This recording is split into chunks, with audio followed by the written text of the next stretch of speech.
Hi, I'm Joe Graydon. And I'm Terry Graydon. This podcast of the People's Pharmacy is brought to you by Squatty Potty Toilet Stools. They create healthy toilet posture for fast, easy elimination. Learn more about toilet posture and health at squattypotty.com. That's SQUATTYPOTTY.com.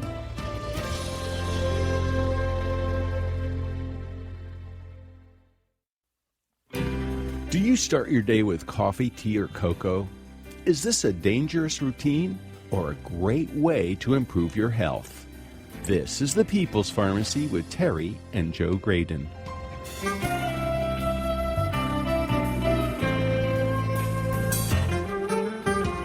Do you know if the medicines you take may be interacting with the food on your plate? Does a bran muffin for breakfast undermine your heart medicine or your antidepressant? The salt wars are heating up. Is a low-sodium diet healthy or harmful? Many people are told they have to take statins for the rest of their lives. Is it ever okay to stop a statin? Coming up on the People's Pharmacy, the health news that matters to you with your calls and questions.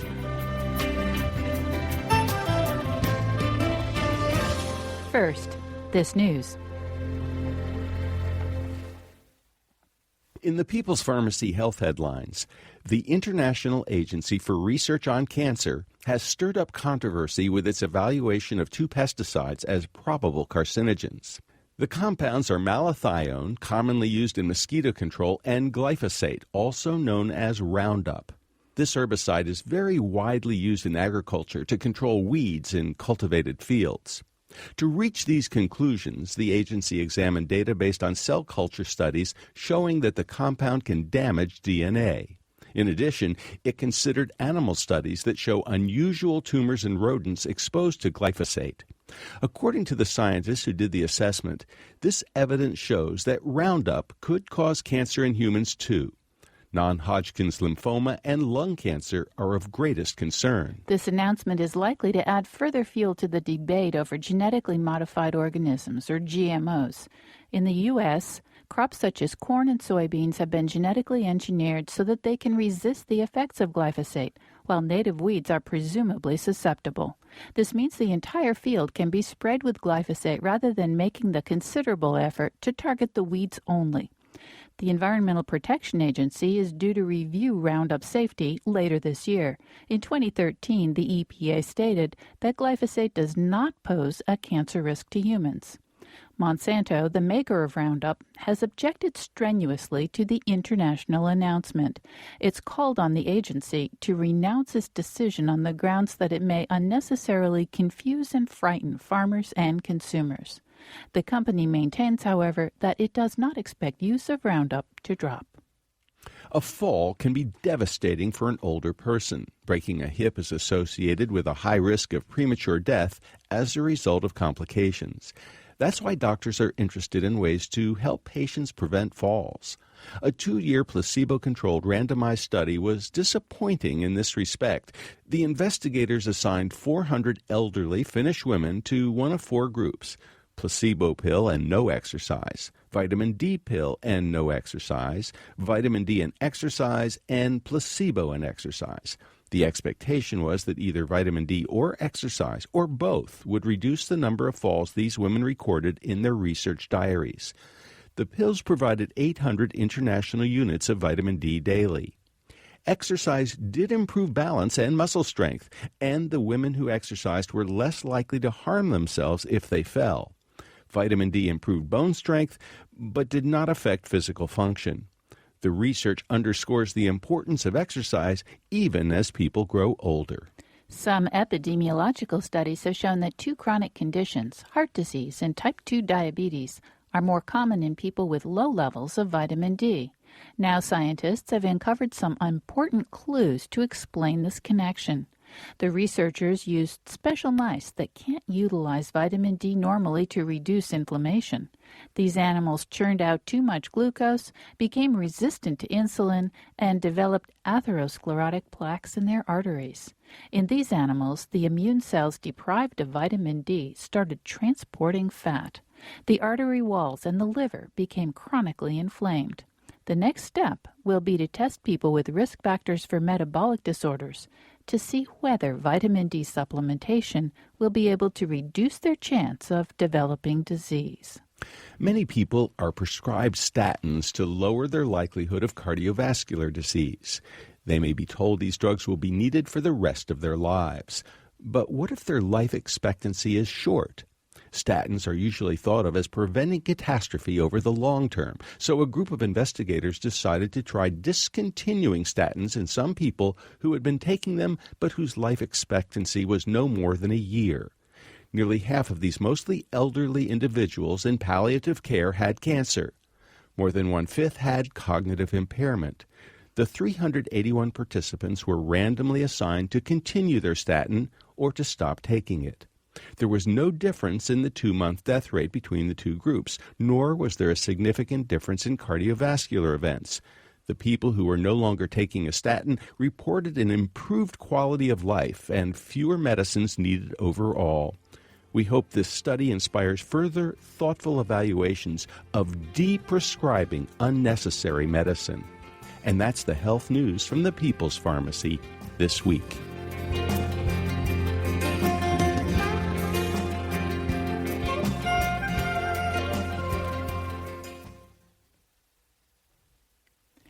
Welcome to the People's Pharmacy. I'm Terry Graydon. I'm a medical anthropologist. And I'm Joe Graydon. I'm a pharmacologist. For decades, we've been advised to watch our diets carefully. Butter and eggs were off the table, and nuts were supposed to be strictly limited because they're high in fat. Shrimp, like eggs, were too high in cholesterol to make it to the menu.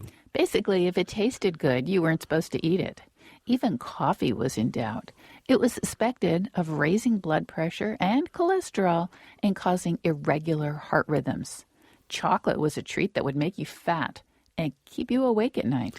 You know, dietary advice is starting to change. The U.S. Department of Agriculture has announced that its Dietary Guidelines Advisory Committee is proposing new recommendations. According to the committee, dietary cholesterol is no longer considered dangerous, so bring back the eggs. Yum. There are other changes in the works, but today we're going to look at the evidence for coffee, tea, and chocolate. Later on, we'll also consider the pros and cons of a low-salt diet. And we'd like to hear from you. What do you drink for breakfast? Coffee, tea, or hot cocoa? Do you wonder about the health effects of your beverage of choice? The number to call to join the conversation is 888-472-3366. You can also send us an email, radio@peoplespharmacy.com, or you can get in touch with us by way of Twitter. We're at People's Pharmacy. To join the conversation, give us a call, 888-472-3366. 3366. You know, Terry, if chocolate were a patentable pill, companies would charge, well, probably $100 a month, maybe $200, maybe even thousands of dollars. You know, that's because it has so many amazing benefits. Well, let's start with just a few of them. It has a lot of benefits for the cardiovascular system. Such as? Well, for example, it keeps blood platelets from sticking together and forming clots that you don't want. Well, you know, there are some very pricey prescription drugs that do the same thing. Are you thinking about Plavix, for example? Yeah, that's just one. There are now half a dozen. Now, I'm not sure chocolate would substitute for them. No, I definitely don't think we should suggest that. But if you're not in a situation where you need a pricey prescription drug to keep your blood from clotting, but it still is a good idea to keep your blood from clotting, a little bit of chocolate might not be a bad idea. Now, the trouble is, Joe, that it's cocoa flavanols that have all these benefits. And we have no way of knowing which chocolate has the cocoa flavanols because doesn't come on the label. And also, a lot of chocolate and a lot of cocoa has been processed in such a way that the flavanols get degraded. So, unfortunately, we are not necessarily getting the medicinal benefits from our most delicious chocolate. Well, what else does chocolate do? So it has antiplatelet effects, preventing aggregation or clotting. Well, here's something that's very cool. It makes blood vessels relax. And if you'll recall, so does beet juice. But this, as a result, lowers blood pressure. Now, the one that really is fascinating to me is that chocolate can lower cholesterol and prevent what's called lipid peroxidation, which is not a good thing. Well, lipid peroxidation really is what makes cholesterol dangerous. Unoxidized cholesterol isn't all that bad, but once it starts to oxidize, then it's really a problem. And for the cocoa flavanols to be preventing it from getting oxidized or peroxidized or whatever happens to it to make it really, really a bad actor in your body, that's a great thing. If you've got a favorite brand of chocolate, give us a call. The number is 888-472-3366. How do you get the best flavanol content? We'd like to know. And what about sugar? How do you deal with that problem? Again, if you've got chocolate on your mind, give us a call, 888-472-3366. Joe, all these benefits we've been talking about have been known for quite some time, maybe as long as 20 years. But there is some new research. And one of the newer forms of research was a meta-analysis that looked at coffee, tea, and cocoa and risk of stroke. This, as I said, meta-analysis shows that people who drink any of these beverages actually are at a lower risk of stroke, but definitely chocolate lowers your risk of stroke. And this was recent, was it not? It was January of 2014 in the journal Stroke. Now, the one that really appeals to me is the one that says chocolate improves cognitive performance. I mean, we all need our brains to be working as well as possible. Absolutely, and this is a brand new study, just came out in the American Journal of Clinical Nutrition. It was a randomized control trial, and they got 90 older people from senior citizens in Italy, and they actually gave them either a high flavanol or a low flavanol chocolate-flavored drink for 2 months and tested them at the beginning of the study and at the end of the study. And the folks who were getting the high flavanol drink made much more progress, improved their cognitive function much more. Well, I can't think of any better way to start your day than with some high flavanol cocoa and also, get your synapses snapping. Now, there's another piece to this chocolate puzzle, and that is insulin resistance. We've all been hearing that, when you have insulin resistance or increased insulin resistance, you are at much higher risk of diabetes. What does chocolate do for them? Well, chocolate does seem to, or the cocoa flavanols in any event, does seem to reduce insulin resistance. Now, if you're eating chocolate with a lot of sugar in it, that might kind of counteract the benefits there. And the most recent research here is also from the American Society, the American Journal of Clinical Nutrition in 2015. It was the Physicians' Health Study, and what they found was that people who ate, these are men who ate more chocolate had a lower likelihood of being diagnosed with diabetes in the subsequent 9 years of the study. There's also some data to suggest that chocolate may be good for inflammation, that is to say it reduces inflammation, and there may be an anti-cancer effect. So, chocolate does everything. We charge so much now for anti-cancer drugs. The idea that you might have an anti-cancer effect from chocolate is very appealing. Indeed it is. And we go to Nacy in Gallipolis, Ohio. Nacy, welcome to the People's Pharmacy. Hi, Joe and Terry. Hey, Nacy. My favorite chocolate is Trader Joe's Pound Plus. it has 72% cocoa in it, and I noticed that it also increased my HDL cholesterol from 38 to 48 after I started eating it. Hey, Nacy, that's good news. That's fabulous.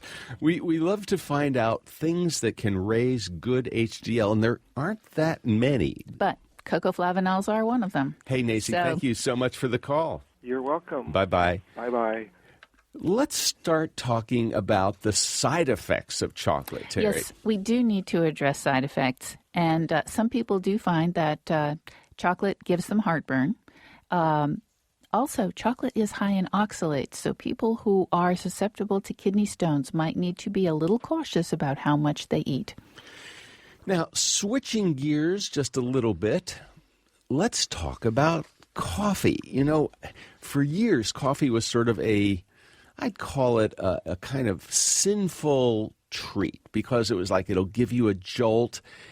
And it was sort of like in the middle of the day, you were starting to get a little tired. Along comes coffee, and it gives you the boost. So most people think of the benefits of coffee because of caffeine. But there's now some data to suggest, and this data comes from Hart just a few weeks ago, from South Korea. What did they find, Terry? Well, they found that the people, I think this was in men, people who were drinking 3 to 5 cups of coffee a day, so moderate amount of coffee, had the lowest amount of calcium in their coronary arteries. Which is a good thing because calcium in your coronary arteries is a bad thing. Is a risk. Let's go to Madison, Wisconsin. Hi, Barb. What's the story on coffee? Hi, Joe and Terry. I'm calling. I drink about probably 1 to 2 cups of coffee every morning. And every year in the spring, I do a cleanse. And I have to stop drinking coffee before I do this cleanse. And I dread this. It's so painful. I literally feel like I have the flu when I come off of coffee. And I'm just wondering why this happens. Well, it turns out that caffeine is actually, I am about to say it's addictive, but what is actually true is that it causes withdrawal when you stop. And what that often means is, number one, some people get a really bad headache. And this is interesting because when you go in the hospital, you pretty much get taken off coffee, and a lot of people develop headaches, and we used to think it was because of the anesthesia of surgery or all kinds of other things. Well, a lot of people may actually be having a withdrawal caffeine headache in the hospital. But it's not just that. There is that underwater feeling, that foggy feeling when you stop drinking coffee. So you may want to prepare for your cleanse in advance by cutting back on coffee maybe a week or two beforehand. Thank you for the call. You're welcome. Appreciate it. We're going to talk a little bit more about coffee and chocolate and tea. If you happen to be a tea lover, there's an interesting study suggesting that coffee lowers the likelihood of heart failure as well as Alzheimer's disease. We'll get into that in just a few minutes. If you'd like to join the conversation, 888-472-3366. Email us, radio@peoplespharmacy.com. or contact us via Twitter @PeoplesPharmacy. If you're a coffee, tea, or chocolate lover, give us a call, 888-472-3366.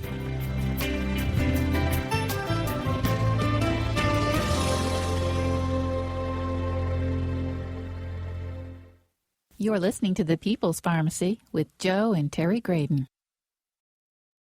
Thanks for listening to this podcast of the People's Pharmacy.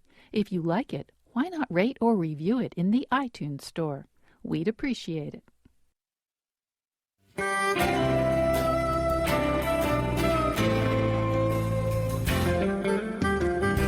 Welcome back to the People's Pharmacy. I'm Terry Graydon. And I'm Joe Graydon. The People's Pharmacy is made possible by Redx Industries, makers of utterly smooth creams and lotions that moisturize deeply to make dry skin feel soft and smooth.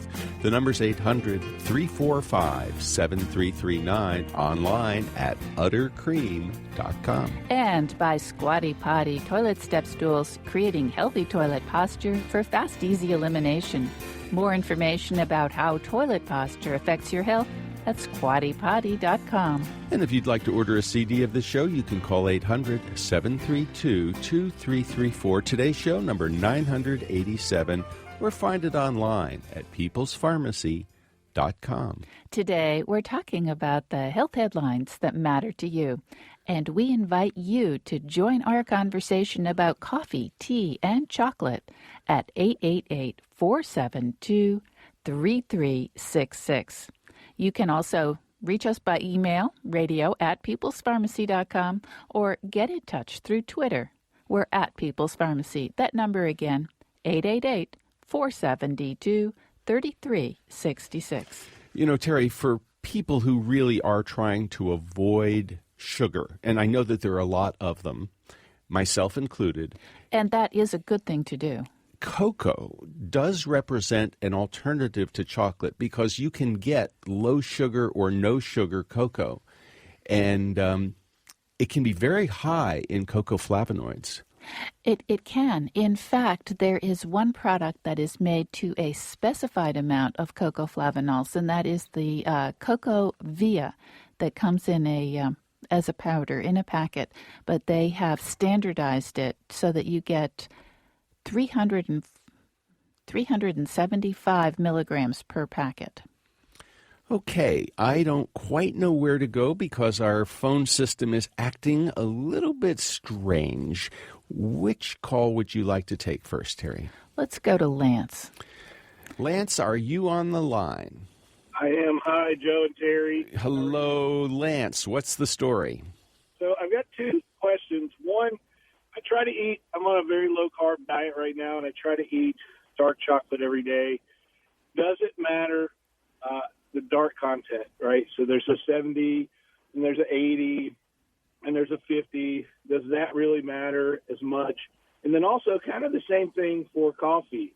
Does the roast or the type of bean really matter as far as this conversation would be concerned? Well, thank you for a great question. Actually, two great questions. Two wonderful questions to which we actually do not have definitive answers. I'm pretty sure that the type of bean probably matters, and I suspect that the roast might make a difference, but in fact, I haven't seen any research that looks specifically at coffee and its flavonols or phytochemicals. It has quite a few, but I haven't seen any research that shows how the roast affects that. No, I'm afraid we don't know. But what we do know is that one of the greatest sources of antioxidants in our diet is from coffee. Well, because so many of us drink coffee, and we drink quite a bit of it. So that's part of the reason why it's, a premium source is quantity. But it does have antioxidants in it, and that's important. Now, as far as the chocolate is concerned, ConsumerLab.com actually did an analysis of chocolates within the last 3 months or so.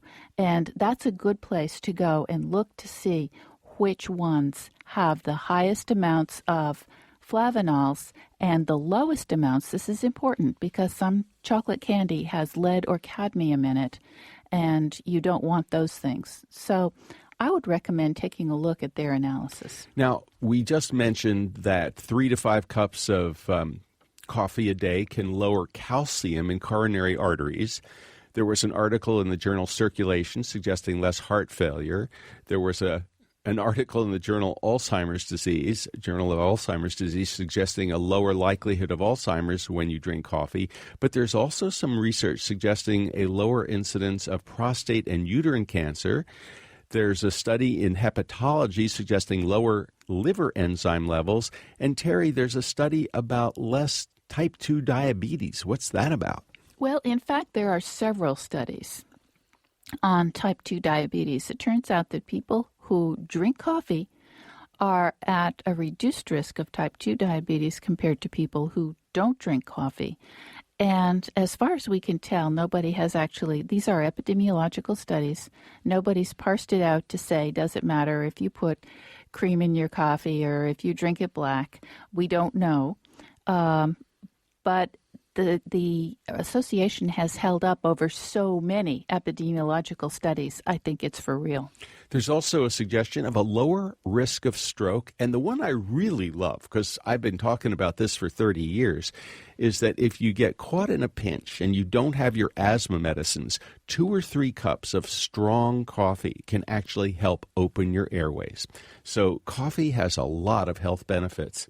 Let's go right back to the phones. Gretchen in Charlottesville, Virginia. What's the story? What's on your mind? Hi, Joe and Terry. My question is about cacao nibs. Do they have the same positive benefits as chocolate? Absolutely. In fact, that's probably one of the best ways to get your chocolate if you find cacao nibs palatable. Now, because basically cacao is a little bit bitter, these flavanol compounds are kind of bitter, and that's why when people make chocolate candy, they add a lot of sugar to it to make it more palatable. But if you like those cocoa nibs or cacao nibs, they are just great as a source of cocoa flavonols. Now, Gretchen, I'm curious, how do you find the flavor? Not bad, particularly if I eat them with toasted pecans. Oh, yes. That sounds great. In fact, you can make your own little treat by using dried coconut flakes and toasted pecans and cacao nibs all tossed together. It tastes a little bit like a Mounds candy bar or an Almond Joy candy bar. Well, it sounds terrific, and those toasted pecans do have their own sweetness. That's really wonderful. Thank you for sharing that. We really appreciate the call, Gretchen. I have actually another question with regard to pecans. If you toast nuts, does that reduce the beneficial properties in the nuts? Oh, what a great question. I wish I had a good answer. Do you, Joe? Well, I don't, but it's my recollection that Sally Fallon has suggested that if you want to make your nuts safer, especially your walnuts, you're supposed to soak them, and then you can roast them in slightly salted water, and then roast them. So, and Sally has actually looked into this pretty carefully. So I'm guessing roasting doesn't eliminate the beneficial effects. I particularly like roasted walnuts and roasted pecans. So I'm in your camp, Gretchen. I think it's a great idea, and I don't think there's any negative effect. Great. Thank you so much. Thank you. Bye-bye. Bye-bye. Let's go to Dan in Charlotte, North Carolina. Hi, Dan. Welcome to the People's Pharmacy. What's this about, a CT score?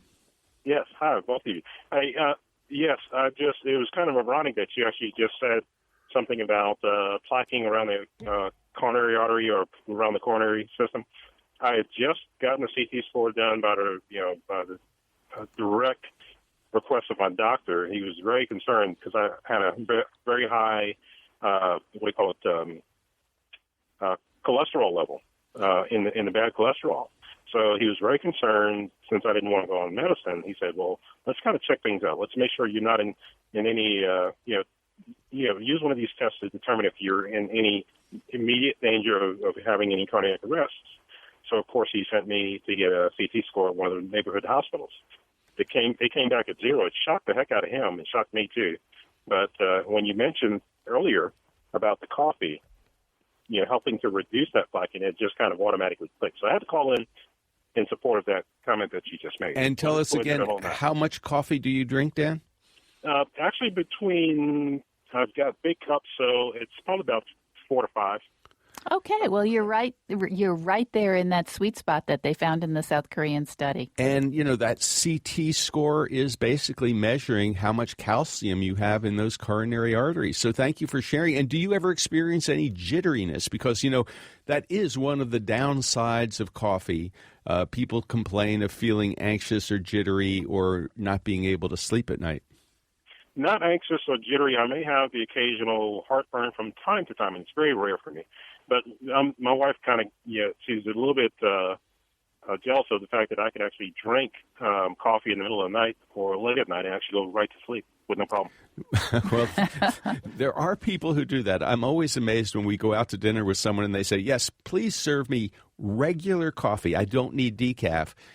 And it doesn't affect their sleep at all. Are there any other downsides of coffee that you know of, Terry? Well, we worry somewhat about blood pressure. But for someone like Dan, who drinks coffee every day, I think their blood pressure tends to get, their body adapts, so it doesn't make their blood pressure go up chronically, I think.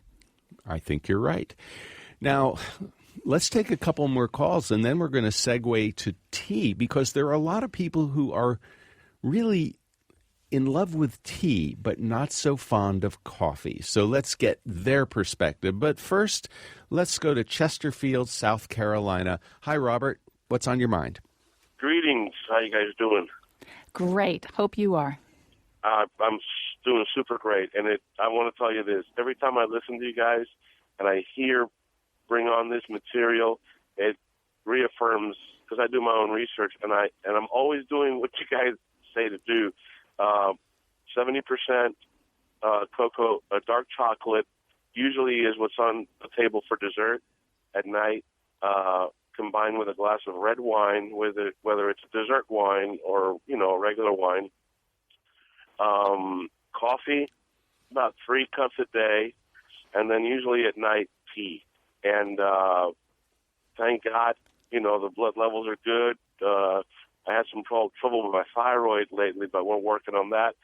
But fruits, nuts, wine, cocoa, just an amazing recipe. Rather than eating a big old slab of pie and ice cream, I wish more people would listen to you guys and do as you say. Well, Robert, it sounds like you're hitting all the bases, and your way of ending a meal sounds wonderful as well as healthy. Well, there was a time, and we suggested this at the beginning of the show, when these foods were kind of considered sinful. If you're going to have chocolate, oh, shame on you. If you were going to have a cup of coffee during the day, maybe you were going to get yourself into trouble with your heart. But now it's so wonderful that all of these natural substances are being rediscovered as health foods. Thank you so much for calling and sharing. Thank you, guys. Bye-bye. And we go to Paul in Dallas, Texas. Hi, Paul. What's your favorite chocolate? Well, hi, Joe and Terry. Mine is Lind, as high a chocolate count as I can get. I'm right now looking at like 85%, but typically I'll go for 90 or wherever the highest number I can get. It's Lind. And, of course, coffee. I drink a lot. Well, I happen to share your love for Lindt. And for those who are not familiar, it's spelled Lindt. I don't quite know where it comes from. It's Swiss, I believe. Where they really know chocolate. They do know chocolate. And, Paul, I'm with you. I love that high cocoa content Lindt. Now, it's a little bitter, the dark chocolate. You develop a taste for it. You do, and it has wonderful mouthfeel. To me, Lindt, more than almost any other chocolate maker, has the best tasting chocolate there is. So I'm with you, Paul. Great, and the black coffee, and of course, my secret for health is figs and yams and sardines. Figs, yams, and sardines. Ooh, there's I hope not all in the same dish. That's a combination. Well, no, not all. Hey, thanks so much for the call, Paul. They're all very good foods. Now, Terry, let's talk about tea, okay? So Let's there are health benefits for tea. We shouldn't forget our tea lovers. No, we won't. Especially since you're one of them. I am indeed one of them. And one of the intriguing things that we ran across when we were looking at some research for tea years and years ago, Joe, back in 2001, Japanese researchers had managed to treat people with recalcitrant eczema that just wasn't responding to any other treatment. And they had these people drink a liter of oolong tea every day. Spell oolong.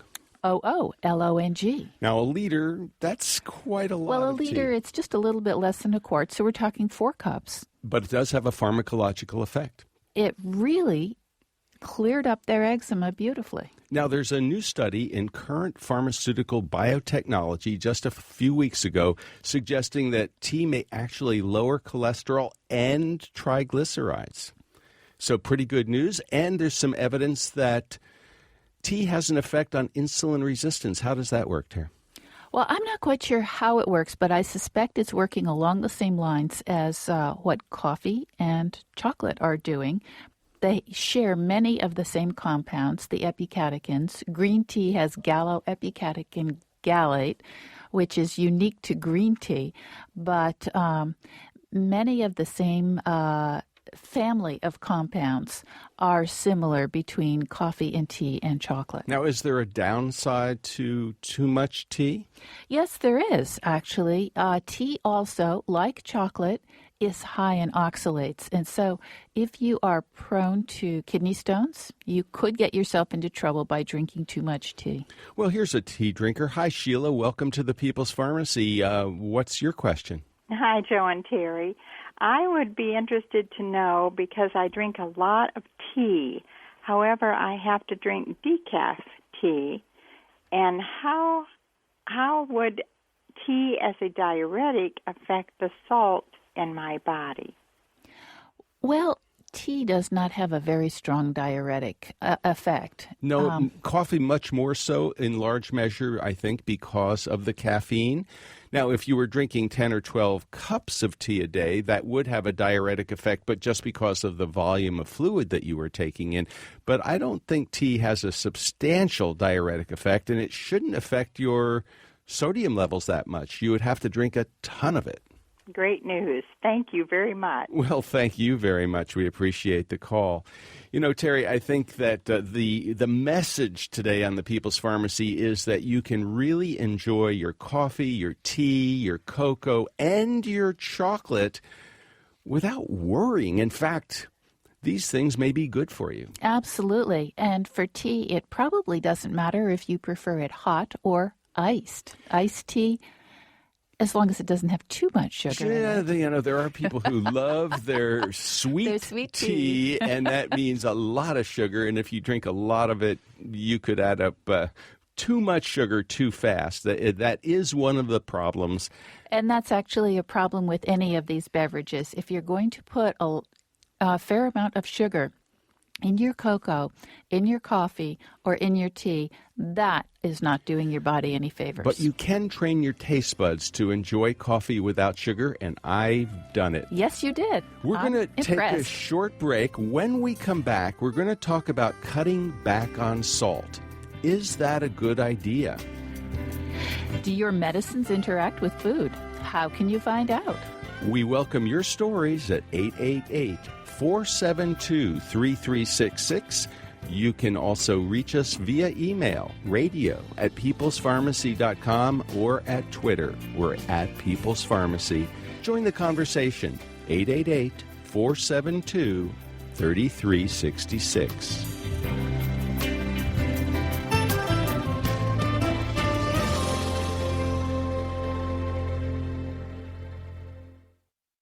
You're listening to the People's Pharmacy with Joe and Terry Graydon. If you value the health information you get when you listen to the People's Pharmacy, consider subscribing to our email newsletter. You'll get the latest health news and information on upcoming podcasts delivered to your inbox twice a week. Look for the link at peoplespharmacy.com.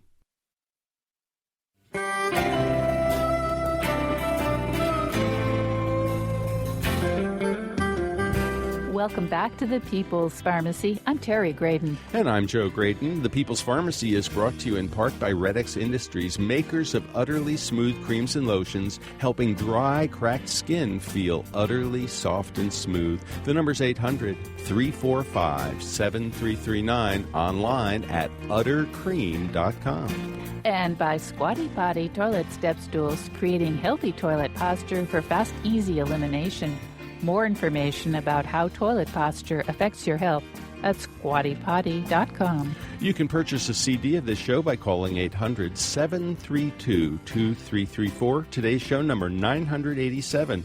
Find it on the web at peoplespharmacy.com. Today, we're talking about the stories behind the health headlines. And we are going to talk about salt and sodium. You know, Terry, there are few issues in medicine that are more controversial than sodium. You know, our public health organizations like the CDC, the Centers for Disease Control and Prevention, and the AHA, the American Heart Association, encourage everyone to cut back on salt. Well, maybe that's because processed foods contain a lot of salt. If we skip the canned soup and the bacon, we could cut back quite a bit.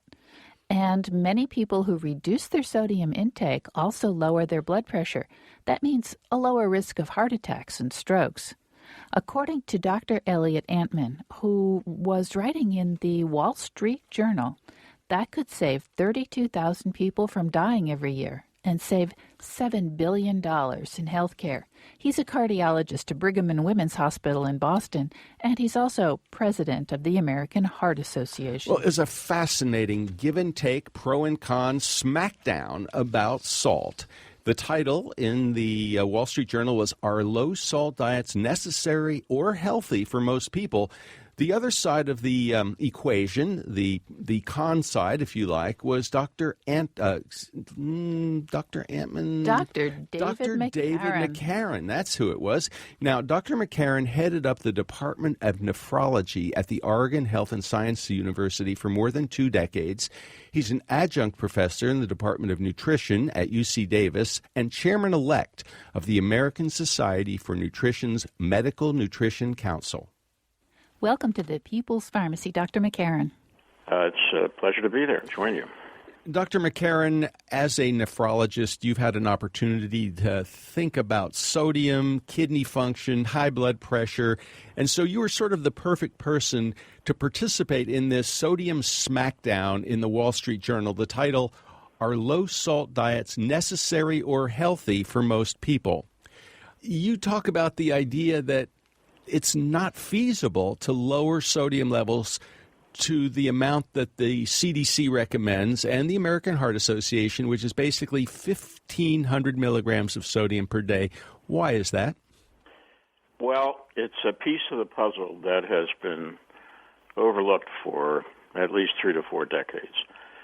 And it's the work that the neuroscientists in this country and abroad have been carrying out, mapping and describing the pathways in the brain that are there to control, regulate our sodium homeostasis, sodium balance precisely.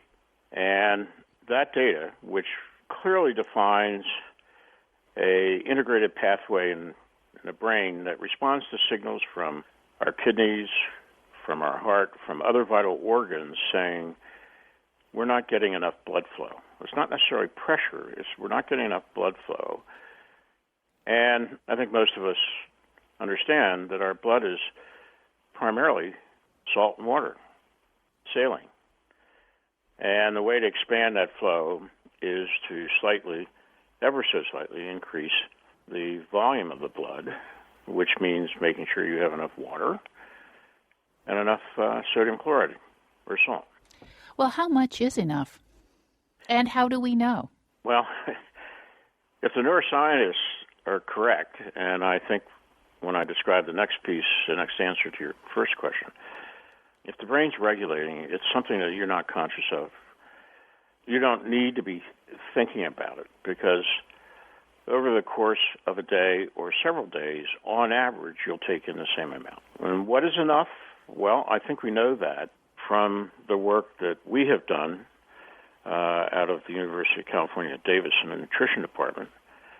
And others have now joined in, where we've gone back and analyzed all the 24-hour urine samples that have been collected in a wide array of human studies around the world over the last 5 decades. Something that's unique about sodium intake is that pretty much what you ate the day before comes out in your urine. So if you can get a lot of people to pee in a bucket and do it for 24 hours, and analyze all those samples. And there is data that, in the article we talk about 200,000, I think the number is actually substantially greater than that. When you look at that massive body of data from urine collections around the world, more than 50 countries, you get the same average number. It's about 3,600 milligrams, 3,700 milligrams That would be 3.6, 3.7 grams per day. The American heart acknowledges that's what the average American consumes. And the data says, as far as we can go back, that's what it's been. And it's a normal range. It's described by a classic bell-shaped curve. And the lower limit of it is roughly 2,800 to 3,000 milligrams. That's the lower limit it appears the brain wants a human to consume. So that's 3 grams, 2.8 grams. And the upper limit is stretched out a little bit more. It's probably someplace between 5.5 and 6 grams a day. So it's tough to ignore that body of data. In the absence of anything else, how could hundreds of thousands of people all come up with the same number of urine sodium, unless that's what the physiologic number is? Well, of course, what the CDC and the AHA are suggesting is about half that or even less. Is it harmful to get too little sodium? Well, that was a subject that the CDC actually paid the Institute of Medicine in 2012, 2013, of which I provided information to that committee, and I was also one of the external reviewers of the document. To answer that question, is there harm or benefit? And the Institute of Medicine, which is essentially the government's final review process for data, at least in health, they concluded that the 1,500 milligram recommendation was likely harmful for people with cardiovascular disease, heart failure, coronary disease, that included diabetics, and even a suggestion in renal disease. These are the very people that the AHA has been targeting. That IOM report also said that we cannot identify for sure harm or benefit of the 2,300 milligram, which the American Heart and CDC promotes for healthy people. So step back. Neither harm nor benefit. It's neutral. That says there's no data to justify a 2,300 milligram. And if you have one of the common disease states we've been encouraging people to get their sodium intake down for, they concluded there was likely harm. So there's that report. More importantly, as my comments in the journal, Wall Street Journal, on Monday cited, there are no less than 28 reports in the medical literature now that have measured urine sodiums, not estimated by recall, but actually measured the urine sodiums. It encompasses at least, again, someplace in excess of 200,000 people now. And we know what happened to them health-wise because they were monitored then for sometimes a decade to 2 decades. And the sum of that data says people who consume less than about 2,800, 3,000 milligrams a day are at significant risk of premature cardiovascular events and all-cause mortality. And that's a very important condition, the second statement. All-cause mortality meaning they die before they should. Anything, okay? And they're dying from anything prematurely. And the largest report, which was the subject of a lead article in the New England Journal last August from McMaster's, a worldwide survey, 101,000 people. It was actually the healthiest cohort of that 101,000. Close to 60% of the cohort were described as healthy. They had no disease conditions. They actually had the greatest risk of a lower sodium diet, almost a 60% increase in all-cause mortality. So this isn't just causing some problem with heart disease. There's some other aspect of risk that a low-sodium diet brings out, and some of that is yet to be defined. Dr. McCarran, Yep. I assume there are people who do need to restrict their sodium. Who are they? Well, it's not the entire U.S. population, that's for sure, which is what the government, AHA, wants you to do. It doesn't appear to be most people with heart disease, and it certainly does not appear to be the average person listening to the show who's healthy. It leaves us with a very small component of the U.S. population, and the best answer is there's not enough data to say who that roughly. It could be 10%, it could be 15%. I honestly don't know what the number is because we haven't attack that question, because we've been so fixated for 4 decades on telling everybody to reduce their sodium intake without the data to justify it. But now that data is coming in. Dr. David McCarran, thank you so much for talking with us on the People's Pharmacy today. It's my pleasure.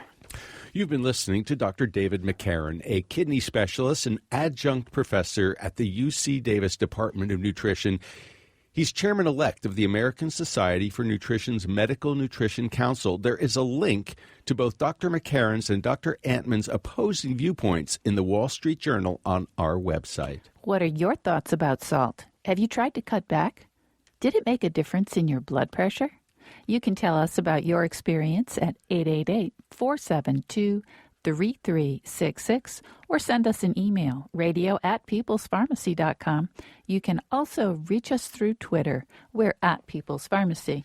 And Joe, we do have an email from Linda. She says, I recently read that current guidelines from the U.S. government agencies, the World Health Organization, and many other groups set daily dietary sodium targets between 1,500 and 2,300 milligrams a day, well below the U.S. daily consumption around 3,400 milligrams.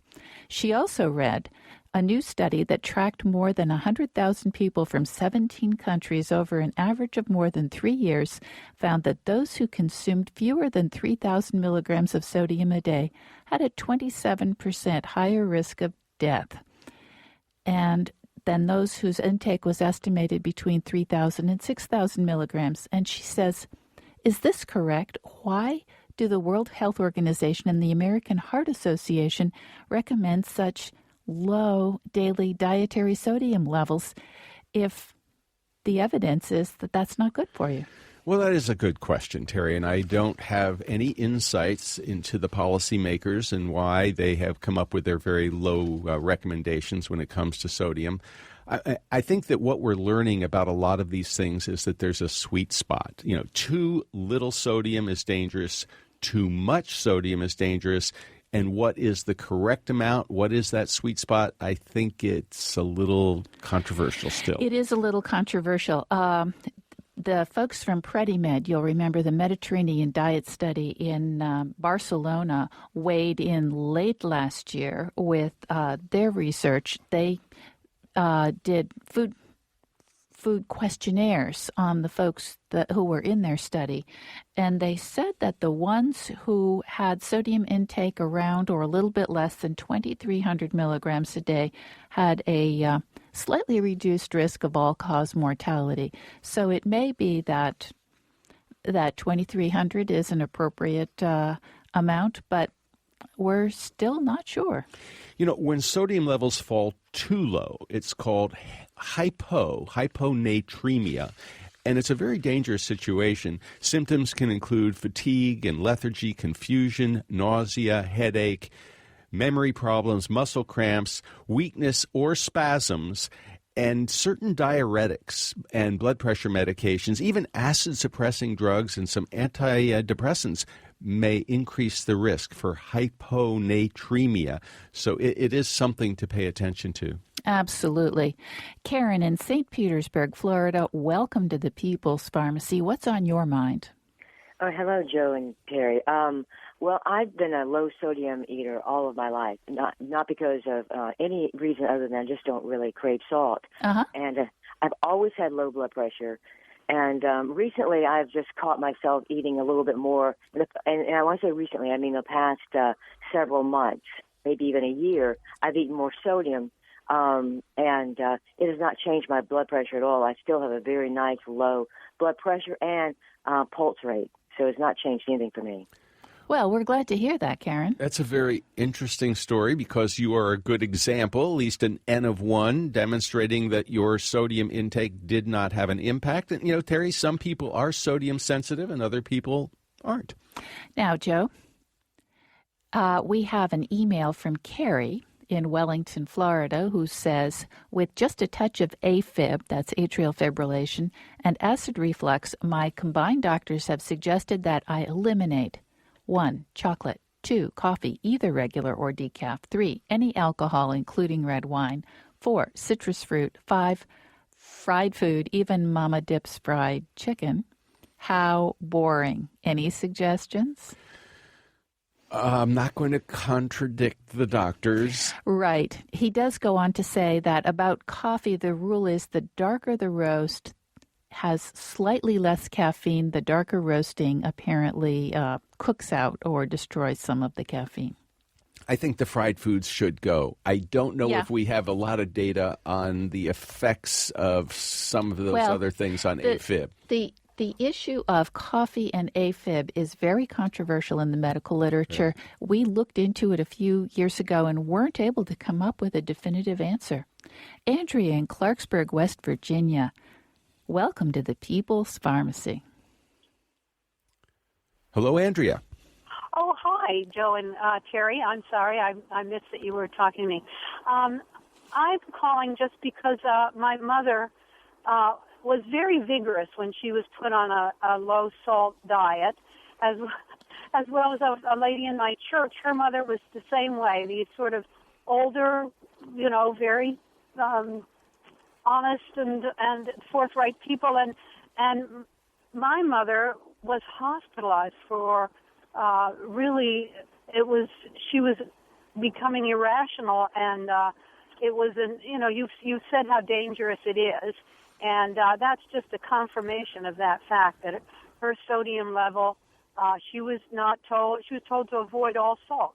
Right. And her sodium level got too low. And one of the first symptoms is, in fact, confusion. You know what, Joe?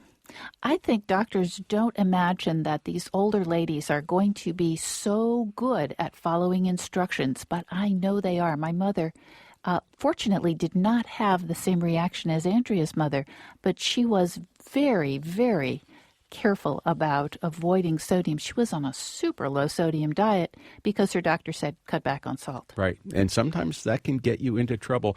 Well, we didn't have a chance to talk about food and drug interactions like the effects of coffee and tea on thyroid. And we missed out on talking about stopping statins. When is that possible? We're going to talk about that on our next Health News Update. But that's all the time we have. Thank you so much for listening to the People's Pharmacy. Lynn Siegel produced today's show. Sophie Copeland provided technical assistance. Al Wadarski is our engineer, and Dave Graydon edits our interviews. The People's Pharmacy is produced at the studios of North Carolina Public Radio, WUNC. The People's Pharmacy theme music is by B.J. Liederman. To order today's show, you can call 800-732-2334. Today's show is number 985. You can also find it on our website. When you go to the website, tell us what you think about the show or find information about prescription drugs, herbs, and home remedies. You'll also find a link to the interesting article in the Wall Street Journal titled, Are Low-Salt Diets Necessary or Healthy for Most People? You can subscribe to our free podcast or our free newsletter. It's all there at peoplespharmacy.com. In Durham, North Carolina, I'm Joe Graydon. And I'm Terry Graydon. Thanks for listening.